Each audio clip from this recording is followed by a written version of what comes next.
Bonjour à tous et bienvenue dans 6 minutes chrono, la quotidienne de la rédaction de Lyon Capitale. Aujourd'hui, nous recevons Alain Brissard. Bonjour. Bonjour. Alors, vous êtes adjoint à la ville de Villeurbanne à la végétalisation et à la biodiversité. Et avec vous, on va parler du parc de l'Autre-Soie, l'un des premiers parcs autogérés en France. Alors, c'est quoi, Alain Brissard, un parc autogéré?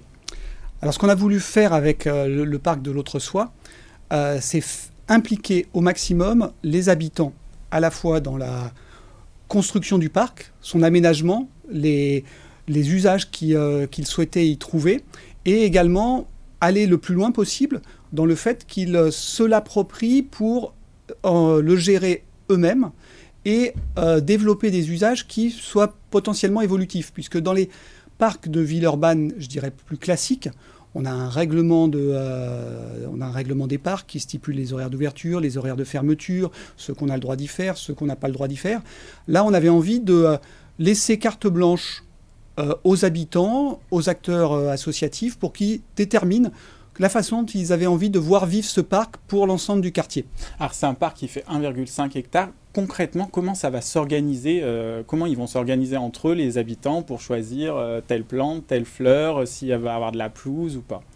Alors là, on est dans on rentre dans cette phase-là, puisque on a démarré le 23 avril une séquence de concertation et d'appropriation de la démarche auprès des habitants aux alentours, pour qu'ils participent à des ateliers au cours desquels ils vont avoir au mois de mai, donc il y en a un le 18 mai, il y en aura un le 19, le 21, pardon, des moments de ce qu'on appelle en langage technique du design thinking, où on définit à la fois les usages, les aménagements qu'on pourrait trouver dans ce parc, et ensuite cet ensemble de matières apportées par les habitants va être fourni à ce qu'on appelle un programmiste, c'est-à-dire un professionnel qui a vocation à trouver le meilleur agencement possible de ces différents usages.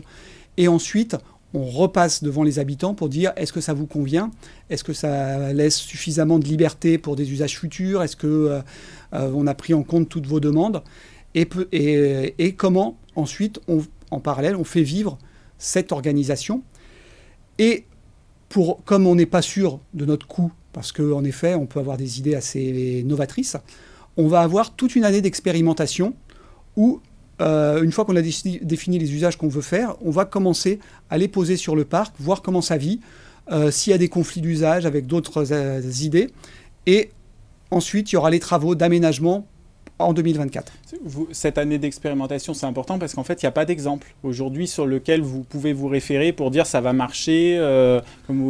Non, et puis on n'a à la fois pas d'exemple, et puis aussi ça a vocation à répondre précisément à ce que vont apporter les habitants et les associations en termes d'envie.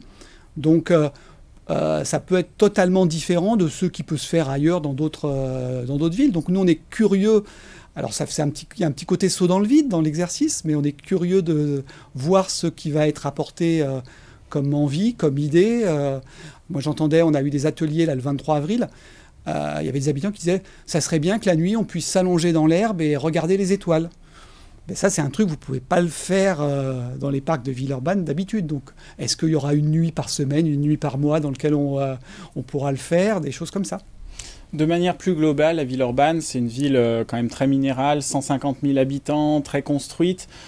C'est quoi les objectifs là, ces prochains mois, ces prochaines années sur la végétalisation en ville? Est-ce qu'il y a une grande place qui va être accordée à cela ou pas? Alors on a une majorité qui porte une forte ambition sur le sujet, puisqu'on a le projet d'aménager 5 nouveaux grands parcs. Alors on dit grands parcs parce qu'à Villeurbanne, on a beaucoup de squares, de jardins publics.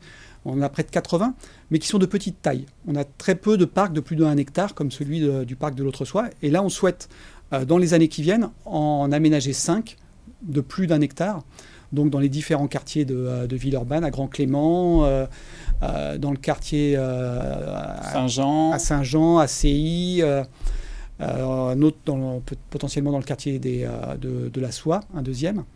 Et donc ça, c'est un premier axe sur lequel on veut vraiment développer les Il y a choses. le long, il va y avoir 2 nouveaux tramways d'ici 2026 à Villeurbanne qui vont être le T6 Nord et le T9. Là aussi, le long des voies du tramway, vous allez en profiter pour végétaliser? Alors là, c'est vraiment une chance qu'on a de pouvoir réaménager tout ce linéaire de tramway, parce que à la fois avec le Citral, on porte vraiment l'ambition commune que ça soit des axes les plus végétalisés possibles.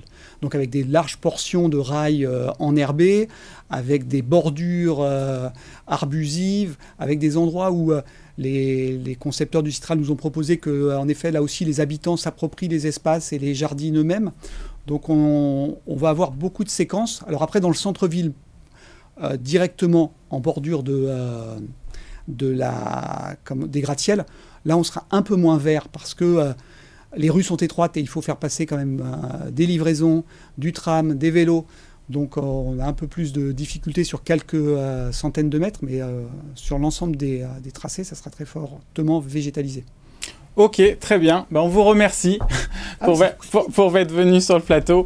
Et nous, on se retrouve très vite sur lyoncapital.fr. Au revoir.